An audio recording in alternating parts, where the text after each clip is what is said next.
I want to tell you about the future of money. Let's start with a story about this culture that lived in Micronesia in the early 1900s called the Yap. Now, I want to tell you about the Yap because their form of money is really interesting. They use these limestone discs called rye stones. Now, the Yap don't actually move these rye stones around or exchange them the way that we do with our coins because rye stones can get to be pretty massive. The largest is about 4 tons and 12 feet across. So the Yap just kind of keep track of who owns what part of what stone.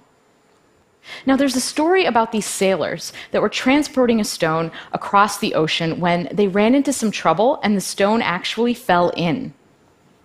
Now, the sailors got back to the main island and they told everyone what had happened. And everyone decided that actually, yes, the sailors had the stone and why not? It still counted, even though it was at the bottom of the ocean. It was still part of the Yap economy. Now, you might think that this was just a small culture 100 years ago, but things like this happen in the Western world as well, and the Yap actually still use a form of these stones.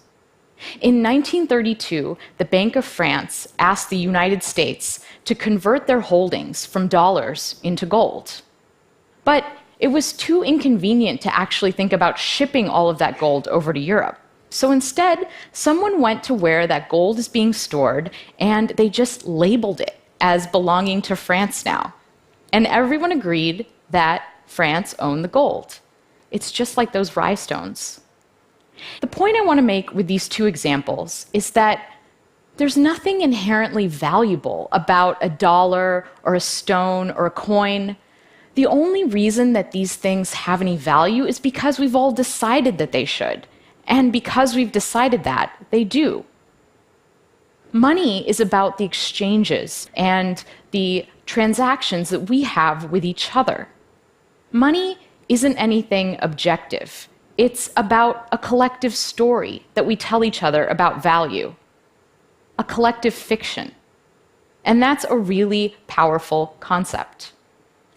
In the past 2 decades, we've begun to use digital money. So I get paid via direct deposit, I pay my rent via bank transfer, I pay my taxes online, and every month a small amount of money is deducted from my paycheck and invested in mutual funds in my retirement account. All of these interactions are literally just changing ones and zeros on computers. There's not even anything physical like a stone or a coin. Digital money makes it so that I can pay someone around the world in seconds. Now, when this works, it's because there are large institutions underwriting every 1 or 0 that changes on a computer. And when it doesn't, it's often the fault of those large institutions, or at least it's up to them to fix the problem. And a lot of times they don't. There's a lot of friction in the system. How long did it take the US credit card companies to implement chip and PIN? Half my credit cards still don't work in Europe. That's friction. Transferring money across borders and across currencies is really expensive. Friction. An entrepreneur in India can set up an online business in minutes, but it's hard for her to get loans and to get paid. Friction.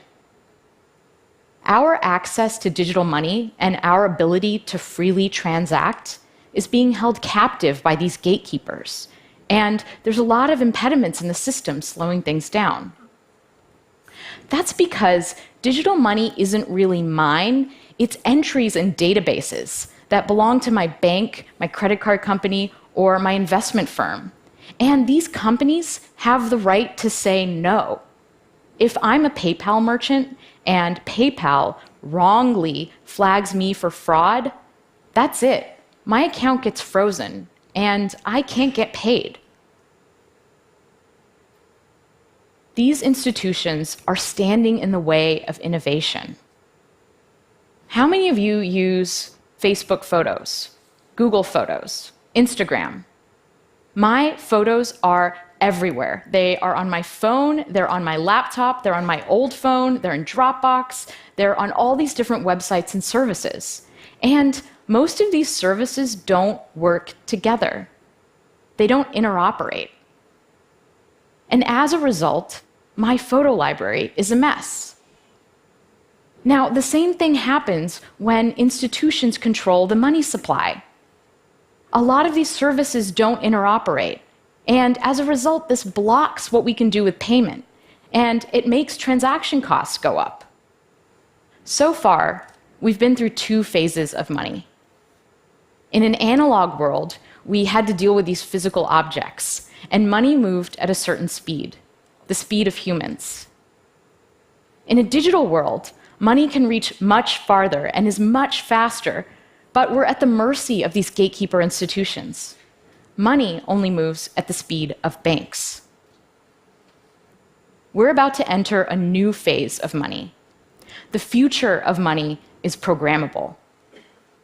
When we combine software and currency, money becomes more than just a static unit of value, and we don't have to rely on institutions for security. In a programmable world, we remove humans and institutions from the loop. And when this happens, we won't even feel like we're transacting anymore. Money will be directed by software, and it will just safely and securely flow. Cryptocurrencies are the first step of this evolution. Cryptocurrencies are digital money that isn't run by any government or any bank. It's money designed to work in a world without intermediaries. Bitcoin is the most ubiquitous cryptocurrency, but there are hundreds of them. There's Ethereum, Litecoin, Stellar, Dogecoin, and those are just a few of the more popular ones. And these things are real money. The sushi restaurant down my street takes Bitcoin. I have an app on my phone that I can use to buy sashimi. But it's not just for small transactions. In March, there was a transaction that moved around 100,000 Bitcoins. That's the equivalent of 40 million US dollars. Cryptocurrencies are based on a special field of mathematics called cryptography. Cryptography is the study of how to secure communication, and it's about two really important things: masking information so it can be hidden in plain sight, and verifying a piece of information's source. Cryptography underpins so many of the systems around us, and it's so powerful that at times the US government has actually classified it as a weapon. During World War II, breaking crypto systems like Enigma was critical to decoding enemy transmissions and turning the tide of the war. Today, anyone with a modern web browser is running a pretty sophisticated crypto system. It's what we use to secure our interactions on the internet. It's what makes it safe for us to type our passwords in and to send financial information to websites. So what the banks used to give us, trustworthy digital money transfer, we can now get with a clever application of cryptography. And this means that we don't have to rely on the banks anymore to secure our transactions.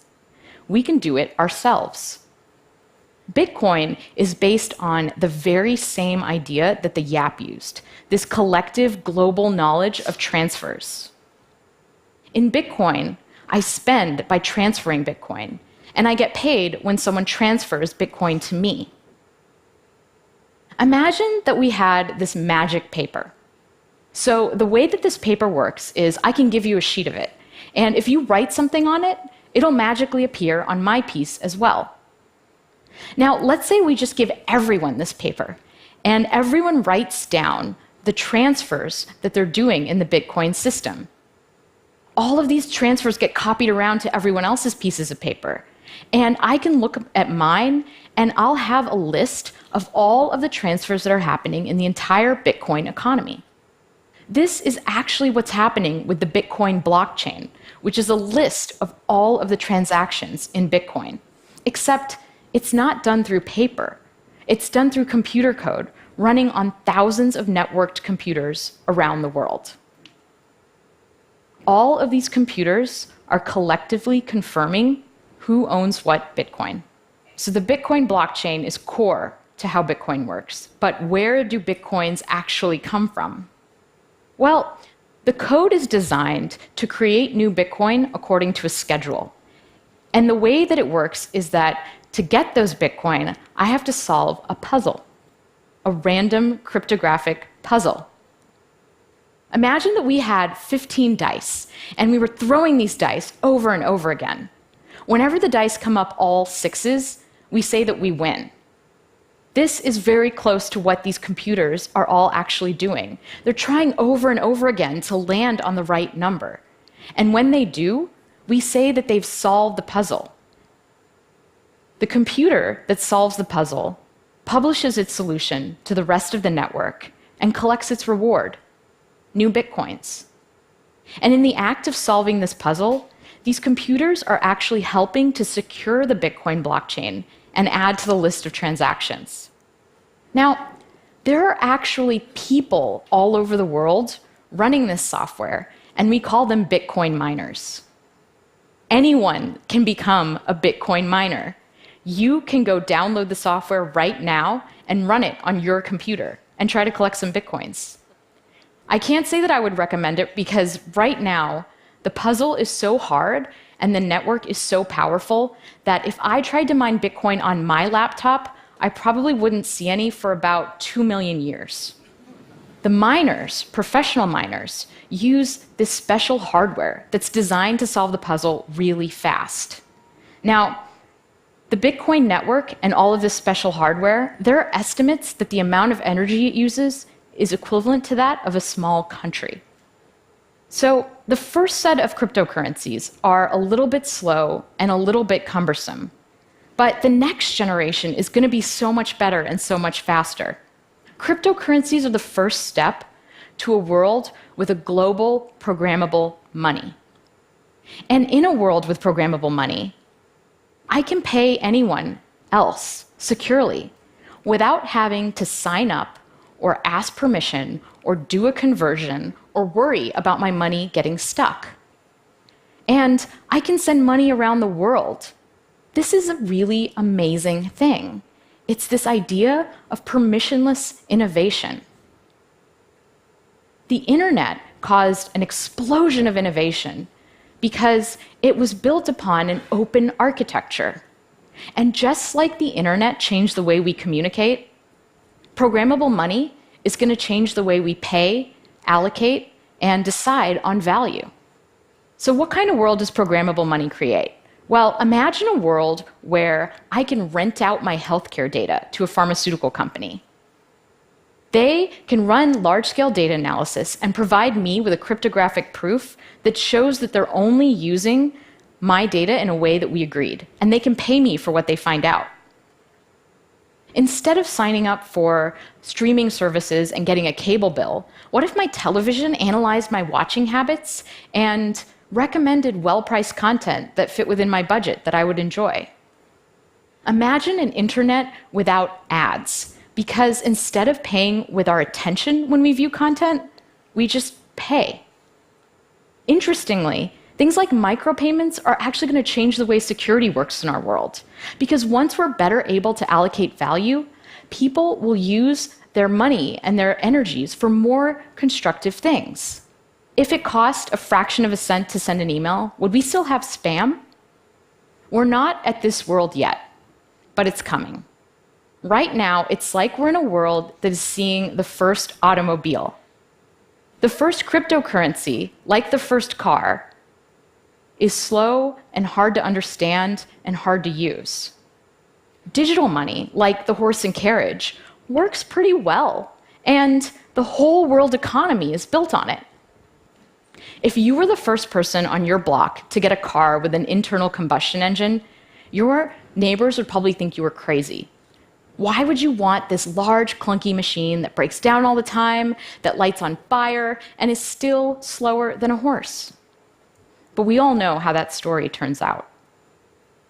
We're entering a new era of programmable money, and it's very exciting, but it's also a little bit scary.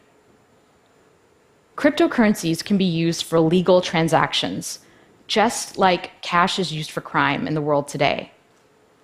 When all of our transactions are online, what does that mean for surveillance? Who can see what we do? Who's advantaged in this new world and who isn't? Will I have to start to pay for things that I didn't have to pay for before? Will we all become slaves to algorithms and utility functions? all new technology comes with trade-offs.